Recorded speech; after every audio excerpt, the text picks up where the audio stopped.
एक बाप इतना मजबूर हो जाता है, ठीक है, लड़की की हालत देख के, क्योंकि हमारी खुद की भी लड़की है।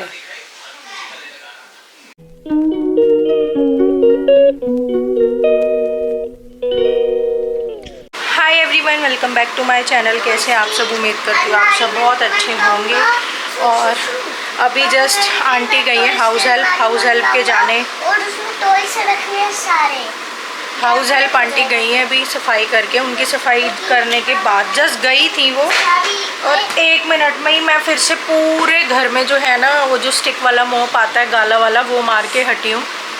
क्योंकि ये विंडो खुल जाती है ना किचन वाली, क्योंकि ना लू सी चल रही है आजकल दिल्ली में, क्योंकि गर्मी इतनी ज़्यादा ही पड़ी है, तो हवा चलती है, लू चलती है, तो सारी किरकिर मिट्टी यहाँ आ जाती है और पैर में बड़ा अजीब सा लगता है ना। हमारी सब वेकेशन पड़ती है, मजे कर रहे हैं। पता है, हाँ जी,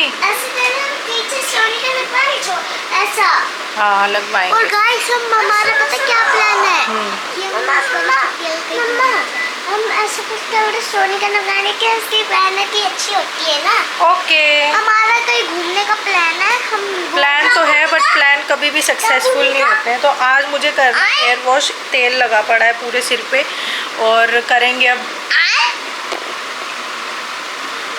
तो रात को पता है मैंने आप लोगों को बताया था मुझे थ्रेडिंग और D10 वगैरह कराना है, मैंने घर में ही कर लिया। देखो थ्रेडिंग वगैरह ना सारी घर में ही कर ली। वैसे तो मुझे करनी आती है, बट मुझसे ना शेप नहीं बन पाती आईब्रोज की, बट फिर भी इस बार मैंने ट्राई किया, चलो शेप भी बनाते हैं, तो अच्छी बन गई है देखिए। तो मैंने घर में ही कर ली थी थ्रेडिंग। उसके बाद मैंने D10, मेरे पास स्क्रब तो नहीं है, मंगवाऊंगी मैं तो, क्योंकि ना मेरी टैनिंग बहुत ज़्यादा हुई पड़ी है। मेरा जो ये फोरहेड वाला एरिया है ना, सिर्फ इस एरिया में मम्मी ने ये लगाया था, पिगमेंटेशन टाइप सी पूरा ब्लैक सा हो रखा है। तो डॉक्टर को मैंने, डर्मेटोलॉजिस्ट को दिखाया था, तो उन्होंने ये बोला ये जो है ना पिगमेंटेशन है, प्लस जिसको कहते हैं ना सनबर्न। फिर मैंने कहा मैं धूप में तो जाती नहीं हूँ, तो उन्होंने कहा सिर्फ धूप में ही जाने से ये बर्न नहीं होती है स्किन, जो हम ये गैस स्टोव के पास काम कर रहे होते हैं ना, उससे भी हमारी स्किन बर्न होती है। तो इससे जो फ्लेम्स निकलती है उससे भी ये स्किन जो है बर्न हो जाती है। ये लगाया मम्मी। मेरे पास D10 स्क्रब तो नहीं है, तो ये मैंने स्किन रेडियंस मास्क लगाया था। ये देखो फॉक्सटेल का है, बहुत अच्छा है, और ये बहुत वायरल हुआ है इंस्टाग्राम पर, बहुत वायरल गया, बहुत ही वायरल। इंस्टाग्राम पे क्या, जो लोग प्रमोशन का काम करते हैं, यूट्यूब पे भी काफ़ी अच्छा खासा रिस्पॉन्स आया है। तो फॉक्सटेल का है ये स्किन रेडियंस स्क्रब, क्योंकि ये पर्पल कलर का ना, पूरा पर्पल कलर का है। और ये देखिए मेरी स्किन कितनी क्लीन हो गई, और आलिया की देखो, और मेरी, मैं एक डिफरेंस दिखा रही हूँ बेटा, देखो आप देख सकते हो, तो मेरी कितनी क्लीन हो गई। क्योंकि ये देखो ये तो बच्चे हैं ना, इन पे तो हम स्क्रब वगैरह या कुछ भी यूज़ नहीं कर सकते, तो बच्चे हैं। तो आप लोग देख सकते हो मेरी स्किन कैसी होगी, बिल्कुल क्लियर हो गई, बिल्कुल, हाँ बिल्कुल ऐसा कलर। अभी रुक जाओ, तो रात को ही मैंने ये किया था स्क्रब। अभी गई हैं आंटी, करते हैं अब काम शाम। और मम्मी ने कल हमको डरा दिया, जब मैंने ना, मैं अपना कुछ काम कर रही थी है ना, ऐसे होता है कैमरा, मैं अपना स्कूल का काम कर रही थी तो है ना मम्मी ने डरा दिया। मम्मी ने मेरे को बुला लिया, मेरे फेस में पूरा कलर लग गया। फिर मैंने पापा को बताया, फिर मम्मी पापा के पास गई, सारी घर की लाइट बंद कर दी, और पापा फिल्म देख रहे थे। डर गए पापा भी है ना। हाँ। इतनी ज्यादा गर्मी पड़ रही है ना, इतनी ज्यादा, मैंने AC चला दिया ये वाला, ठीक है। तो अब होते हैं तैयार, करते हैं खाने वाने की तैयारी, देखते हैं, बच्चों को फ्रूट्स वगैरह दिए हैं। हाँ जी बोलो। सुनो, मैं ना इधर रात तक रहूंगा। अच्छा रात तक रहेगा, ये इसी रूम में है ना? जब तक ये AC बंद नहीं होगा तब तक मैं नहीं रहूंगा। ठीक है, यहीं रहना, ओके चलो। तो आज ठीक है, तो अभी बस यही है यार, AC वेसी चला दी, गर्मी इतनी ज़्यादा हो रही है ना, मन नहीं होता बिल्कुल भी AC से बाहर निकलने का, मन होता है बस AC चलता रहे, इतनी भयंकर गर्मी हो रही है। बस इसी रूम का चला है, बाकी सब बंद किए हुए हैं, क्योंकि अभी थोड़ा सा किचन का हम काम करेंगे, खाना वाना बनाते हैं, देखते हैं, और बस फटाफट से पहले हम नहा धो लें, है ना। और यहाँ पर जो वो लगा हुआ था, यहाँ पे मैंने वो लगाया था, क्या कहते हैं, शू रैक, तो वो मैंने यहाँ से वो मैंने यहाँ से हटा दिया है क्योंकि ये थोड़ा सा स्पेस खाली हो गया, तो अब आप रूम देख सकते हो। नहीं, और वो कूलर से रख रखे थे हमने, वो बाहर निकाल दिए तो वो पहले ही दिखा चुकी हूँ मैं ब्लॉग में। तो यहाँ पे जो सिर्फ एक वो रखा था, ये भी अब बाहर जाएगा, ये वाला शीशा जो है, क्योंकि बहुत पुराना हो गया है। यहाँ तो मुझे ये कूलर, वो मेरा प्यारा कूलर था।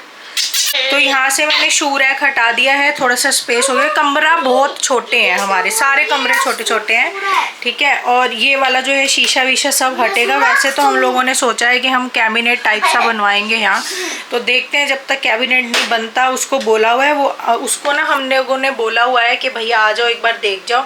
तो उसने कहीं बिल्डिंग में काम पकड़ा हुआ है, तो उसको बिल्कुल टाइम नहीं मिल पा रहा है कि वो यहाँ आके सब कुछ देख सके। एक तो हमें यहाँ शीशे के यहाँ पे हमें बनवानी है कैबिनेट टाइप सी, और एक बनवानी है इस एरिया में। इस एरिया में हमें पूरी वॉल पर कैबिनेट टाइप सी बनवानी है। जितना ये पिलर वाला आपको लोगों को एरिया दिख रहा है ना, सिर्फ इतनी मतलब चौड़ाई में, पूरी लंबाई में इस तरीके से हम करवा लेंगे।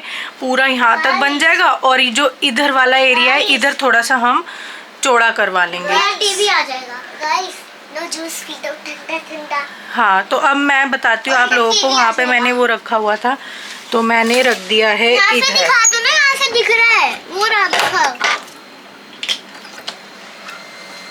तो मैंने रख दिया है यहाँ पर। शू रैक यहाँ पर हो गया है। यहाँ पे अब रोज पोछा लग जाता है, क्योंकि अब ये पूरी अच्छी से क्लीन हो चुकी है। जितना यहाँ पे हमारा बेफालतू का सब सामान था ना, क्या, हाँ, ऊपर से आती है ये, उधर छिपकली विपकली है ना, बिल्कुल ब्लैक कलर की छिपकली है। मैं ये सारा यहाँ से धो रही थी ना, बिल्कुल ऐसे उछलती ऊपर चली गई। तो वो ऊपर गई ना, तो इसलिए वो मशीन पे मिट्टी आ गई, क्योंकि वो ऊपर जा रही होगी तो इसलिए आ गई। तो ना यहाँ पे मैं रोज अब क्लीन करती हूँ। कपड़े मशीन में डाले, मैं बस ऑन करूँगी। पहले हम सोच रहे हैं हम सब नहा धो ले तो ये भी वॉश हो जाएंगे। तो यहाँ पर ये वाला शू रैक लगा दिया है। अब स्पेस हो चुका है यहाँ, मतलब कमरे में भी हो गया। और ये मशीन का है, ये ड्राई क्लीन वाले कपड़ों के लिए है। जो कपड़े हमें ड्राई क्लीन करने होते हैं ना, तो हम घर में ही उसको कर सकते हैं। ये उन कपड़ों के लिए होता है। और ये देखिए पूरा यहाँ से क्लीन कर दिया। जितना यहाँ पे मतलब बेफिजूल का सामान था ना, सारा हटा दिया। और ये वाला जो है कवर टाइप सा है। वैसे तो ये रजाई का कवर है, तो ये ऐसे ही पड़े हुए हैं, क्योंकि रजाई वगैरह तो कौन यूज़ करता है आज के टाइम में। तो ये ऐसे ही रखे हुए हैं। तो ये मैं मशीन पे रोज़ रात को ढक देती हूँ, है ना। तो अब ये यहाँ लग गया है। सिलेंडर तो भरा पड़ा है। ये पोछे वोचे की बाल्टी बिल्कुल साइड में लगा दी। एक्स्ट्रा रखते हैं, अगर हमारी गैस खत्म हो जाए तो हम ये रखते हैं एक्स्ट्रा। और ये अपना लॉन्ड्री का ही सारी बास्केट और बकेट्स हैं। इससे क्या करते हैं मशीन का? आ जाओ बेटा, सारी ठंडी में बाहर जा रही है। दोनों बच्चे अपना स्विमिंग खेल रहे हैं बाथरूम में। मैंने तो नहा धो लिया, दोनों बच्चों को मैंने नहलाया। फिर ये दोनों बच्चे जो है अपना स्विमिंग खेल रहे हैं, अपने कॉस्ट्यूम वगैरह पहने हुए दोनों ने। सोना मांग रहा है टोपी स्विमिंग वाली। ये लो, लाइट का बड़ा टेंट्रम्स चल रहे हैं यार। अभी गाइस मैं नहा रहा हूं। ठीक है, लाइट्स का बहुत टेंट्रम्स चल रहे हैं। जा रही है आ रही है, जा रही है आ रही है। ये तो शुक्र है कि ये वाला एसी जो है मैंने चला दिया था मैंने टाइम से ही, तो ये वाला कमरा थोड़ा ठंडा हुआ है। अब मैं जा रही हूँ किचन में खाना बनाने के लिए। चावल बन गए हैं आज, और दाल है मलका मसूर की, और मैं बना रही हूँ कड़ी, क्योंकि आलिया का और मेरा बहुत दिनों से मन था कड़ी खाने का। हस्बैंड को कड़ी पसंद नहीं और शोना को भी पसंद नहीं है, तो वो लोग दाल चावल खा लेंगे और आलिया और मैं कड़ी। अभी दोनों ने नमकीन खाई थी, और शोना इसी रूम में बैठा हुआ था। इसने सारी जगह जो है ना नमकीन गिरा दी। मैं दिखाती हुई, देखिए सारे में, ये देखो। जबकि मैंने इतने अच्छे से साफ़ सफाई करी, पूरा उसके नीचे तक जा चुकी है। और ना क्योंकि ऑयली होती है, ऑयल के भी धब्बे लग चुके हैं इस पे, तो इसको अब करना पड़ेगा मुझे। तो यार यही लगा रहता है बच्चों का ना, बच्चों तभी मैं आप लोगों को बोलती है काम निपट के भी नहीं निपट पाता है। आंटी के जाने के बाद भी मैंने मोप लगाया था पूरे घर में। देन अगेन मुझे फिर से जो है पूरे ही घर में मुझे एक बार झाड़ू निकाल के, क्योंकि ये देखो ना यार तेल के, क्योंकि व्लॉग में दिख नहीं पा रहा है वीडियो में, बट तेल के भी धब्बे यहाँ लग चुके हैं। और पैर पे बार बार ये नमकीन वगैरह चिपक गई। तो पूरे, एक मिनट, तुम तो गाय भी रहते हो आजकल व्लॉग में। ये कट नहीं होगा ये। गायब क्यों रहते हो तुम व्लॉग में, ये बताओ पहले। जूम हो गया ज़्यादा, बताओ। इसमें जो है ना बटन है जूम इन और जूम आउट करने का, तो उस पर हल्का सा हाथ लगता है तो ये जूम इन जूम आउट हो जाता है। तो पूरे घर में भी मुझे फिर से लगाना पड़ेगा।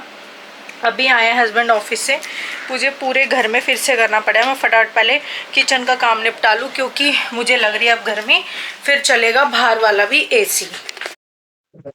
तो यहाँ पर मैं आ गई थी अब किचन में खाना बनाने के लिए। बच्चों को नहला धुला दिया था, वो अपना मस्त जो है ना स्विमिंग कॉस्ट्यूम पहन के अपना पानी से खेल रहे थे।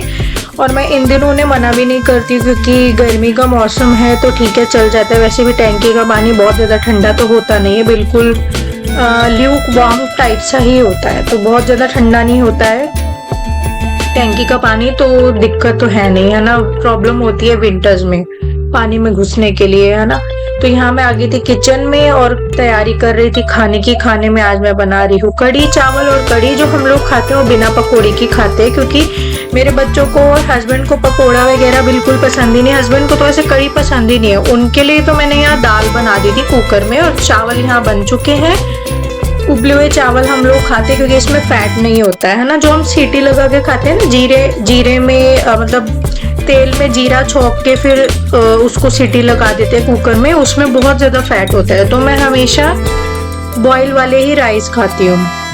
हमारी पूरी मतलब हम लोग सभी बॉयल वाले ही राइस खाते हैं, उसमें फैट बहुत ही ज़्यादा मात्रा में होता है, तो वो नहीं खाना चाहिए, ठीक है। और यहाँ पे थोड़ा सा ये पतीले में दूध रखा हुआ था, रात का दूध था ये, तो मैं सोच रही थी इसकी थोड़ी सी दही जमा लूँ, पर ये बच्चों को मैं देख रही थी तो ये ज़्यादा गर्म हो गए थे, तो मैंने इसे एज इट इज़ छोड़ दिया कि ठीक है थोड़ी देर में ही जमा दूंगी, थोड़ी देर तक ये ठंडा हो जाए। क्योंकि हम बहुत ज़्यादा अगर गर्म दूध में थोड़ा खट्टा लगा देंगे तो वो फट जाएगा, दही नहीं जम पाएगी, वो फट ही जाएगा दूध।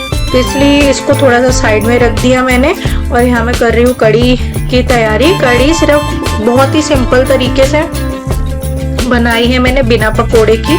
और सिर्फ तेल डाला, तेल में हींग जीरा और वो वाले जो दाना मेथी आती है वो, और उसके बाद जो है लहसुन को बिल्कुल बारीक छोटा छोटा काट काट के डाल दिया। उसके बाद प्याज डालेंगे। जब हम लहसुन को डालते हैं ना तेल में, तो उसका बहुत ही अलग टेस्ट आ जाता है कढ़ी में, एकदम लहसुनी टाइप कढ़ी हुई थी, जो कि बहुत टेस्टी लगती है खाने में। तो इस तरीके से मैं कढ़ी बनाती हूँ। प्याज अच्छे से भुनने के बाद, प्याज जो है मैंने 3 लिए थे बड़े बड़े, अगर छोटे होते तो मैं 4 लेती हूँ, अगर बड़े होते तो मैं 3 लेती हूँ। प्याज अच्छी क्वांटिटी में, क्योंकि हम लोग पकौड़ा तो नहीं डालते ना कढ़ी में, तो कुछ तो होना चाहिए ना कढ़ी में कि अच्छी लगे कढ़ी, थोड़ी गाढ़ी गाढ़ी सी लगे। तो प्याज अच्छी क्वांटिटी में ले लिया था।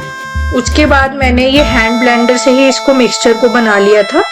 पानी में थोड़ा दही डाल के उसी में बेसन डाल के जो है अच्छे से हैंड ब्लेंडर से मैंने घुमा लिया था, और वो डाल दिया मैंने कढ़ाई में। उसके बाद थोड़ा सा पानी डाल देंगे, क्योंकि ये जो कंटेनर है हैंड ब्लेंडर वाला उसमें पानी कम आता है, और कढ़ी में हमें क्वांटिटी पानी की ज़्यादा रखनी है, ना कि दही की।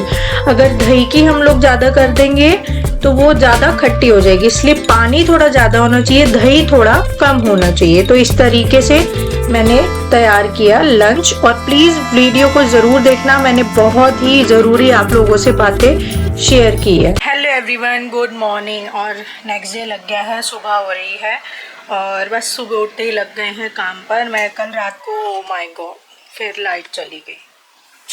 लाइट का लिटरली इतना इशू हो रहा है, ये बंद कर देते हैं। बाहर से ना इतनी ज़्यादा लू आ रही है, और ह्यूमिडिटी होती है ना वैसी वाली, चिपचिपी वाली, ह्यूमिड वाला सारा पीछे से वो आ रहा है, क्योंकि यहाँ शाफ्ट है।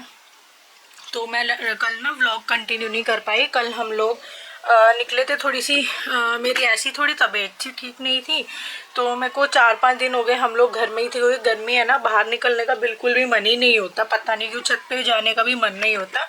तो हस्बैंड बोले चल तेरी दवाई वगैरह ले आता हूँ, और अपना थोड़ा सा बाहर निकलेगी तो अच्छा लगेगा। क्योंकि आप लोग ये देखिए ना यार, 4 दीवारी के अंदर भी बंद बंद बंद, ना छत पे जाना ना कुछ, तो बंदा पिस्ड ऑफ हो ही जाता है। मन बड़ा बेचैन सा हो रहा था मेरा। तो हम लोग फिर बाहर निकले, 1 मिनट, तो हम लोग फिर दवाई वगैरह लेने गए, लाइक एसिडिटी वगैरह की, क्योंकि ये सब चीज़ें इस मौसम में हो रही हैं, है ना। और उससे भी बेचैनी होती है। पता है आप लोगों को, अगर पेट में गैस या एसिडिटी बनी हुई है ना, तो हम लोगों को तब भी बेचैनी होती है। तो वही सब दवाई वगैरह लेने गए, लिम्का वगैरह हम लोग लेने गए थे, क्योंकि गर्मी का मौसम है, कभी ऐसा मन हो, बड़ा अजीब सा मन हो रहा था, तो एटलीस्ट ठंडी ठंडी लिम्का तो पी लें। इस बार दिल्ली में इतनी गंदी वाली गर्मी पड़ रही है कि बस पूछिए मत। तो बस यही हो रहा था। हम लोग निकले तो मम्मी को हमने कॉल किया, वैसे बच्चे रोज़ बात करते हैं, तो पापा की थोड़ी सी तबीयत ठीक सी नहीं थी, हम लोगों को पता चला वीडियो कॉल में जब बात कर रहे थे बच्चे, फिर हमने भी बात करी। थोड़ा ऐसे उनका भी मन घबरा रहा था, और उनको जो है ना वो 60+ हो चुके हैं, उनकी एज जो है अब 60 क्रॉस कर चुकी है, 62 के 62 एज है उनकी, है ना। और 60 साल बाद वैसी हम लोग तो अभी इतने यंग है, तब इतनी दिक्कतें आ रही हैं। और फिर वो सबसे बड़ी बात, एक तो एज फैक्टर, और उनको शुगर वगैरह भी है, शुगर, कोलेस्ट्रॉल, बीपी, ये सारी प्रॉब्लम है। और पापा की जो शुगर है वो बड़ी खतरनाक टाइप सी है, ज़्यादा है उनको शुगर ना बॉडी में, तो उनकी पैरों की उंगलियां वगैरह भी सुन ही रहती हैं। आप इवन उनके पैर पे कुछ हैवी चीज़ गिर भी जाएगी ना, हथौड़ा भी गिर जाएगा ना, तो भी उनको दर्द ही नहीं होगा, सेंसेशन ही नहीं है पैरों की उंगलियों में। तो पापा को काफ़ी टाइम से चक्कर भी आ रहे थे, और चक्कर आते रहते हैं उनको।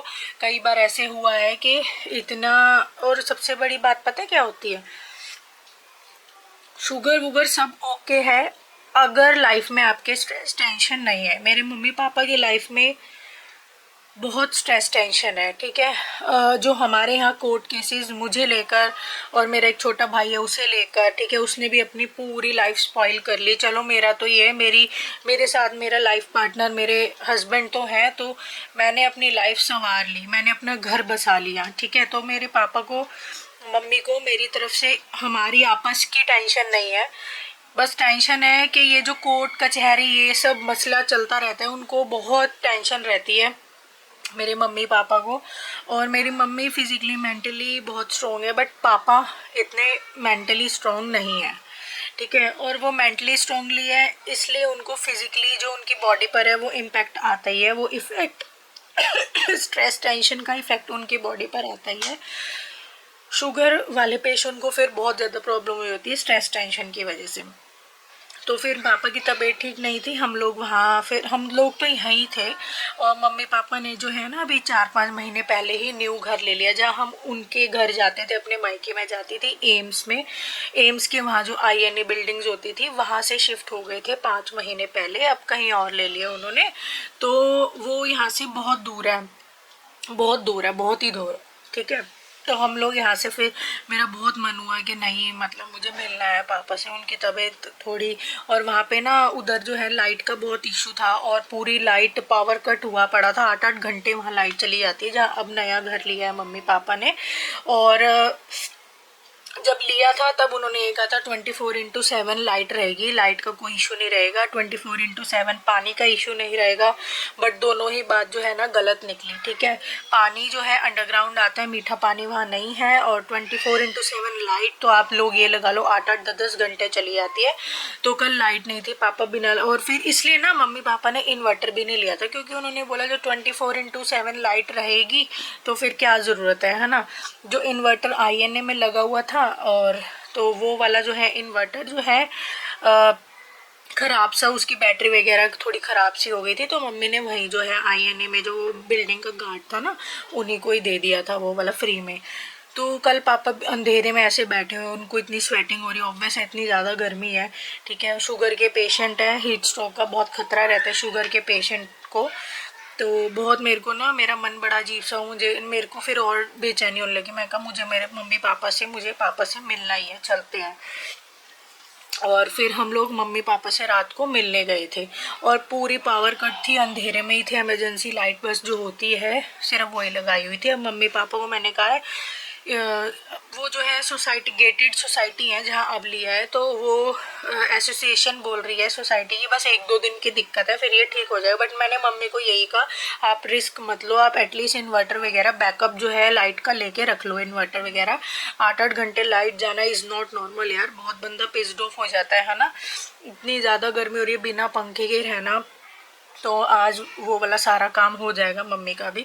आज ही मम्मी पापा जो है वो इलेक्ट्रिसिटी बैकअप इन्वर्टर वगैरह लगवा लेंगे। मैंने बोला है कि आप ले लो, है ना, अपना लगवा के इसे रख लो 8-8 6-6 घंटे। अब हम कल गए, लाइट गई हुई थी, 10 बजे लाइट गई है, सुबह आई है 9 बजे, 9, हाँ 9 साढ़े 9, तो आप ये लगा लो 12-12 घंटे लाइट जाना और 12 घंटे बिना पंखे के रहना कितना वो है ना। ये तो जो गेटेड सोसाइटी जो एसोसिएशन वाले वो तो ऐसे ही बोलते ही रहेंगे, उनको अपना थोड़ी ना सोसाइटी को या एरिया को बदनाम करना है कि लाइट ठीक हो जाएगी, कोई प्रॉब्लम नहीं है, ये वो तो बोलेंगे ही। एक मिनट, ऐसे नहीं करना।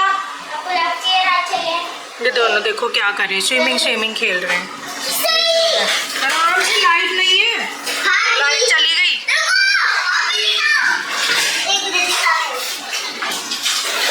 क्या दिखाऊं? टॉयलेट सीट से इधर हो, लाइट नहीं है, पानी मत वेस्ट करना। क्या? कुछ नहीं, लाइट नहीं है, जस्ट अभी मैंने जो है भरी थी ये टंकी, मैं अभी भर के हटी थी, लाइट चली गई है यार। यहाँ पे भी देखिए ना, हमारे यहाँ 24/7 लाइट रहती थी, बट यहाँ पे भी प्रॉब्लम होने लगी। तो कल बड़ा मेरा मन सा हुआ कि मुझे मिलना है मम्मी पापा से, तो हम लोग मिलने चले गए। पापा की तबीयत ठीक नहीं थी, वो बहुत स्ट्रेस टेंशन में है। एक तो हमारा मतलब ये उनको ये वो रहती है कि मेरी लड़की को कैसी फैमिली मिल गई। चलो ये है कि मेरे पापा यहाँ संतुष्टि कर जाते कि नवीद अच्छी है बस, इसलिए। बाकी उनको बहुत अंदर से परेशानी है, इतना अंदर से वो खुद को गिल्ट है कि हमारी लड़की को कैसी फैमिली मिल गई जिन्होंने ऐसी हमारी दुर्दशा करी, ऐसी हमारी दुर्गति करी। तो उनको बहुत अंदर से ना वो रहता है मन में कि कैसी फैमिली मिल गई यार। मतलब जैसे शादी के टाइम पे इन लोगों ने दिखाया था ना, उसके बिल्कुल ऑपोजिट ये लोग निकले। मेरे पापा हम लोगों से बोल बोल के, ठीक है, इन्होंने दहेज लिया, खुद को इतना अच्छा रिप्रेजेंट करके हम लोगों के आगे के मतलब इतना अच्छा दिखाया ना कि ऐसे लगा कि लिटरली कि आज की दुनिया में भी इतने अच्छे लोग हैं। इन्होंने इस तरीके से खुद को सबने दिखाया और इतना इन लोगों ने दिखा दिखाकर, अच्छा खुद को दिखा दिखाकर हम लोगों से दहेज की डिमांड करी थी। लंबी गाड़ी चाहिए, वेंटो हम मेरे दहेज में मिली, ठीक है। उसके बाद फार्म हाउस में शादी होनी चाहिए, ठीक है। फिर फार्म हाउस में मेरे पापा जो है डीडी का पार्क है या कोई वाटिका है या कोई जो वो होता है क्या कहते हैं उसको, बैंक्वेट हॉल, उसमें शादी करना चाहते थे, बट इन्होंने मना कर दिया, बोले हमें तो फार्म हाउस में ही शादी चाहिए। तो फार्म हाउस में हमारी शादी हुई थी, जो कि बहुत कॉस्टली था क्योंकि मेरे मदर फादर बिजनेस वाले तो नहीं थे ना। हमारा सारा बैकग्राउंड जो था वो ऑफिसर लेवल का था। लाइक हम लोग, मेरा जो दादा नाना जो है गस्टर्ड ऑफिसर रिटायर्ड हुए हैं, मेरी बुआएं जो हैं दोनों ऑफिसर, मेरे बुआ जो है अभी द्वारका कोर्ट से अब भी रिटायर्ड हुई हैं 20 दिन पहले। सब अच्छी अच्छी पोस्ट पर ही थे। तो हमारा जितना बुआ वगैरह हो गए, मामा हो गए, मौसा मौसी, मतलब सब अच्छी उस पर ही रिटायर्ड हुए हैं पोस्ट पे। तो हम लोगों की जो फैमिली थी, कितनी स्वेटिंग हुई है, हम लोगों की जो फैमिली है ना वो सारी सरकारी जॉब वाली, सरकारी ऑफिसर, गवर्नमेंट ऑफिसर वाली फैमिली रही है। तो ऑब्वियस है कि हम लोग बिजनेस वाले तो नहीं है कि बहुत लाखों रुपया मेहनत की कमाई है मेरे फैमिली वालों की, ठीक है। तो एक फार्म हाउस करना was very costly for us at that time. और हमारे उधर फार्म हाउस की में जितना खर्चा होना 15 लाख रुपए सिर्फ फार्म हाउस वालों ने ही ले लिया था हम लोगों से, ठीक है। तो मतलब बहुत पापा को ये गिल्ट होता है कि इतना करने के बाद भी इतना हम लोगों ने जो है लड़की के ससुराल वालों को आगे से आगे चीज़ें दी, ठीक है, और फिर भी हमारी लड़की को इस तरीके से इन लोगों ने रखा। तो मेरे पापा को ये दुख होता है, ठीक है। मेरे भाई की शादी उसकी जो वाइफ आई उसको ऐसे हाथों पे रखा हुआ था मेरे मम्मी पापा ने, बट मेरे भाई और उसके बीच में कोई अंडरस्टैंडिंग हुई, उन दोनों की आपस में नहीं बन पाई, वो दोनों अलग हो गए। जब उस लड़की से पूछा गया कोर्ट में कि आपको आपके मदर फादर इन लॉ की तरफ से कोई शिकायत है, इन्होंने कभी कुछ कहा है? यानी कि मेरे मम्मी पापा ने उस लड़की का भरी कोर्ट में ये जवाब था कि नहीं, मुझे इनसे कोई शिकायत नहीं है। इन्होंने तो आज तक मुझे कुछ कहा ही नहीं, कभी किसी चीज़ के लिए रोक टोक कुछ नहीं की। इनसे मुझे कोई शिकायत नहीं, इन्होंने मुझे कभी किसी चीज़ के लिए नहीं कहा और कभी मेरे से लड़ाई नहीं की, कभी मेरे से कोई कमी नहीं, मेरे को कोई कमी नहीं रखी। बट मुझे शिकायत है तो मेरे भाई का नाम लिया, मुझे इससे मतलब नहीं बन पा रही, हमारी आपस में अंडरस्टैंडिंग नहीं हो पा रही, इसलिए वो दोनों अपना सेपरेट हो गए। तो ये उसने जाते जाते कोर्ट में भी, भरी कोर्ट में मेरे मम्मी पापा के लिए किया था कि, और आज तक वो सब में यही बोलती है कि ऐसे पेरेंट्स तो कभी किसी को नहीं मिलने वाले, ठीक है, ऐसे पेरेंट्स, ठीक है, जैसे मेरे मम्मी पापा हैं, ठीक है। तो बस वही है यार, मेरे पापा को यही दुख होता है कि फैमिली अच्छी नहीं मिली मेरी लड़की को, यानी मेरे को बहुत ज़्यादा इन्होंने बहुत तड़पाया इन लोगों ने मेरे को। मेरे पापा को बहुत वो होता, जब से ही मेरे पापा बहुत बीमार रहने लगे थे, जब से मेरी शादी और ये सब चीज़ें, इसलिए ना मैं पापा को जो है चीज़ें नहीं बताती हूँ घर के बारे में, क्या है क्या नहीं। मम्मी से ही मैं सब चीज़ शेयर करती हूँ, पापा को हम लोग नहीं बताते और मम्मी को ही मना कर देती हूँ। वैसे मम्मी खुद ही नहीं पापा से कुछ शेयर करती, क्योंकि नहीं यार, हम लोग उनकी हेल्थ और डेटोरिएट नहीं कर सकते। अगर उन्हें कुछ पता चल भी जाता है तो हम उसको जो है ना दबाने की कोशिश कर देंगे, नहीं नहीं पापा इट्स नॉर्मल, आप रिलैक्स रहो, आराम से रहो, ऐसा कुछ नहीं है, हम अपने आप देख लेंगे। तो ये है, कल मैं मिलने के लिए गई, अभी हम लोग जब हरिद्वार गए हुए थे ना, तो पापा की आइज़ में बहुत दिक्कत हो रही थी, चक्कर आ रहे थे उनको, और 2-4 बार तो गिरने से भी वो बच गए पापा। तो उन लोगों पापा को आँख से दिखना भी थोड़ा थोड़ा कम हो गया था, तो पापा ने इमरजेंसी में डॉक्टर से कंसल्ट किया। उन्होंने बोला आई केयर स्पेशलिस्ट के पास जाओ, और वहाँ फिर एंजियोग्राफी हुई आइज़ की, और पता चला आँखों के अंदर जो है स्वेलिंग है, रेडनेस है, कुछ खून के थक्के टाइप से, पता नहीं क्या थे दोनों आँखों में। अगर हम लोगों ने, डॉक्टर ने बोला अगर इसका इलाज जल्द से जल्द नहीं किया गया तो आप पूरी तरह ब्लाइंड हो जाओगे, दोनों आंखों से आप बिल्कुल देख ही नहीं पाओगे, अंधे हो जाओगे। तो हम लोग मसूरी हरिद्वार गए थे, जब की बात है, मुझे ये बात पता चली तो मतलब आप लोग यकीन नहीं मानोगे, मेरे को इतनी भारी बात होगी वहाँ रहना। मुझे ये हुआ बस मैं अपने मम्मी पापा के पास पहुँच जाऊँ, कैसे भी पहुँच जाऊँ, इतनी अजीब से मन में वो हो गया। फिर डॉक्टर ने बताया 2 इंजेक्शन लगेंगे, एक इस आँख में एक इस आँख में। एक इंजेक्शन की कॉस्ट जो है वो है 27,000, यानी कि अगर 2 इंजेक्शन है तो 54,000 के 2 इंजेक्शन आने थे, जो एक इस आँख में लगना था, एक इस आँख में। तो 54,000 के 2 इंजेक्शन लगे। फिर वो जो है पूरा ट्रीटमेंट उनका चला, दवाई वगैरह चली, तो अब जाके वो फ़िलहाल ठीक है। मतलब इन स्टेजेस से पापा गुजरे हैं। क्यों गुजरे हैं? तो वो शुगर पेशेंट है, स्ट्रेस टेंशन ज़्यादा लेते हैं, रोते हैं जब मेरी हालत ऐसे देखते हैं कि मेरे को ऐसे किया इन लोगों ने। तो एक बार देख सकते हो कितना मजबूर हो चुका है कि वो कुछ बोल भी नहीं। मेरे मम्मी पापा ने 13 सालों में ना ये चीज़ तो इन लोगों को भी पता है, पूरे गांव को पता है कि मेरे साथ जिस तरीके से करा ना, मेरे मम्मी पापा ने आज तक इनको आके ना इतना भी कुछ नहीं बोला। पर मेरी जेठानी के मम्मी पापा ने इनकी ऐसी लेनी देनी कर रखी थी, उनके आगे तो इनकी जुबान ही नहीं निकलती थी, इतना डरते थे, क्योंकि वो इनकी खुद की बिरादरी की है ना, खुद जाटनी है ना वो, इसलिए। मैं हूँ पंजाबन, मेरे माँ बाप इतने शरीफ, उन्होंने आज तक एक तक चू नहीं करा कि भाई हमारी लड़की को ऐसे कैसे तुम लोगों ने रखा हुआ है। ब्याह के लाए थे, जिस उस पे ब्याह के लाए थे तो भाई उसको अब रखो भी बहू की तरह। पर नहीं, मेरे मम्मी पापा ने कभी कुछ ऐसा बोला ही नहीं, ठीक है। तब भी इन लोगों को मेरे से और मेरी फैमिली से इतनी प्रॉब्लम है। वो ये ना, जो इज्जत करते हैं ना, लोगों को इज्जत पचती नहीं है। जो लोग इज्जत करते हैं ना, अक्सर जूते वही लोग खाते हैं, और जो लोग जूते मारते हैं ना, अक्सर इज्जत उन्हीं लोगों को मिलती है। मेरी जेठानी के मम्मी पापा ने ऐसी तैसी कर दी थी इन लोगों की, आज देख लो कोई कमी नहीं। उसको 13 साल तो मुझे ही हो गए देखते हुए, उसको कोई कमी, इतनी सी मजाल है उसके आगे ये लोग कुछ बोल जाएं, उसको इतनी सी भी 1 रुपये की भी वो लोग कमी छोड़ दें। पहनने से ले लो, किसी सोने में ले लो, पैसों से ले लो, सारा किराया उसके हाथ में देते हैं। उसको बोल नहीं सकते, इनकी हिम्मत नहीं है, क्योंकि पता ना लेनी देनी कर देगी, क्योंकि वो तो जाटनी है, उसके घर वाले लेनी देनी कर देंगे। यहाँ पंजाबन है तो कोई बात नहीं, मेरे मम्मी पापा नहीं बोल सकते, मत बोलने दो। मैं खुद पढ़ी लिखी हूँ, अब इतनी हिम्मत आ चुकी है 13 सालों में, मैं खुद आवाज़ उठा सकती हूँ। और मेरे कोर्ट केस चल रहे हैं, मैं कोर्ट केस के बलबूते पे अपना इंसाफ ले लूँगी। मैं अपने मम्मी पापा को वैसे भी बीच में घसीटना ही नहीं चाहती। जितने बिचौलियाँ ना बोलते हैं मम्मी पापा को बुला लो, बैठ के कर लेते। अरे किस लिए बुला लो? मम्मी पापा का जो फर्ज था शादी करना, उन्होंने कर दी, ठीक है। अब मैं अपने मम्मी पापा को और सफर नहीं होने दूंगी। कल मेरी इतनी वो हुई, पापा के मन में इतना वो है कि मेरी लड़की के साथ इन लोगों ने क्या कर रखा है। एक बाप इतना मजबूर हो जाता है, ठीक है, लड़की की हालत देख के, क्योंकि हमारी खुद की भी लड़की है। और सबसे बड़ी बात है, इनकी भी 2-2 लड़कियां हैं। इन्हें अभी नहीं पता चलेगा, जब दोनों लड़कियों की शादी होगी ना, इन्हें तब पता चलेगा।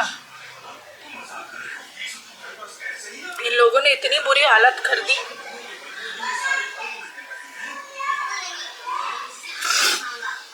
आज तक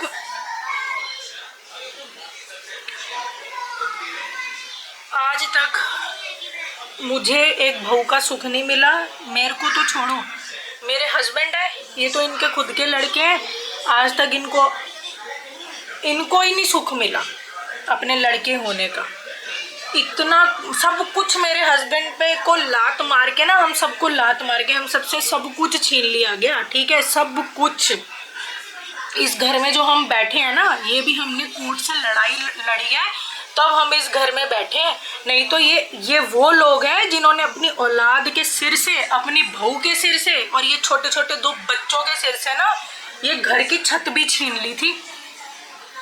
ये वो लोग हैं। और एक मेरा बाप है, देख रहे हो कितना डिफरेंस है दोनों के पेरेंट्स में, मेरे पेरेंट्स में और मेरे हस्बैंड के पेरेंट्स में। मेरे पेरेंट्स ने अपनी खून पसीने का एक एक तिनका अपनी दोनों औलाद पे, यानी मुझ पे और मेरे भाई पे लुटा दिया, और आज तक लुटाते रहते हैं। आधी रात को मैं कोई चीज़ बोल दूँ ना, मम्मी पापा मुझे ये चीज़ लिए, वो ही चीज़ आएगी।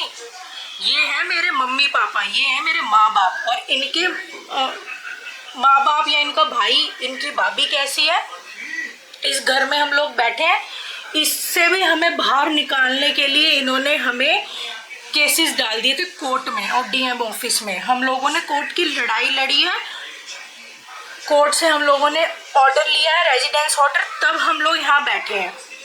नहीं तो ये वो लोग हैं जिन्होंने छत भी हम लोगों के सिर से, बच्चों के सिर से छीन ली थी, और बात करते हैं कि हम ऐसे हैं वैसे। खुद सही में यार कितना डिफरेंस है दोनों के माँ बाप में। मेरा माँ बाप है खून पसीने की कमाई, बच्चों पे निछावर करने वाले, और इनके माँ बाप है कि इसकी खाल तक उधेड़ लें हम। इसका भाई ऐसा मेरे पति का, पूरी फैमिली ऐसी कि इसकी तो खाल तक निचोड़ लो, निचोड़ लो ना, निचोड़ लो। मारी तो, अगर यही हालत करनी थी तो मार ही देते।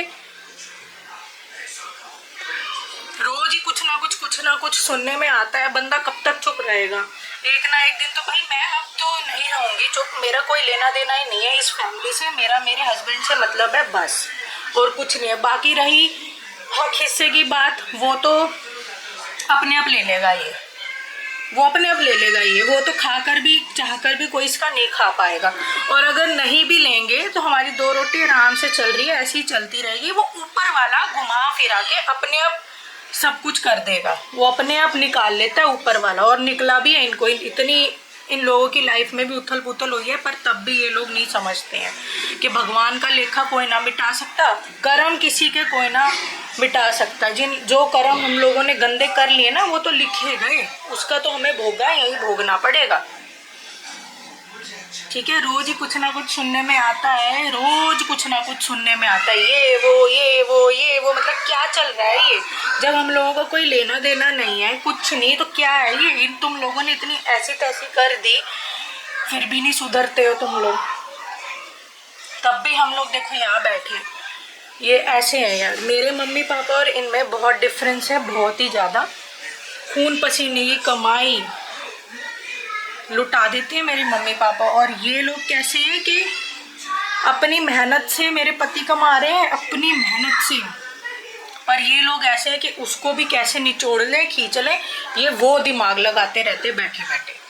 तो चलिए मिलते हैं नेक्स्ट वीडियो में। मैं बहुत ज़्यादा उसमें हो गई थी, क्योंकि मेरे पापा के मन में बहुत ज़्यादा वो हो रखा है तो बस यार यही है, मैं इन लोगों की एक एक सच्चाई पोल जो है यहाँ ओपन करूँगी, और अब करूँगी मैं, किसी के कहने से भी नहीं रुकूँगी। मेरे चाहे हस्बैंड बोले चाहे कुछ भी बोले, मैं नहीं रुक सकती, क्योंकि मुझे ये पता है कि आगे आने वाला जो समय है ना वो और ख़राब होने वाला है, इसलिए मैं सब कुछ ऑन रिकॉर्ड यूट्यूब पर रखना चाहती हूँ। Thank you.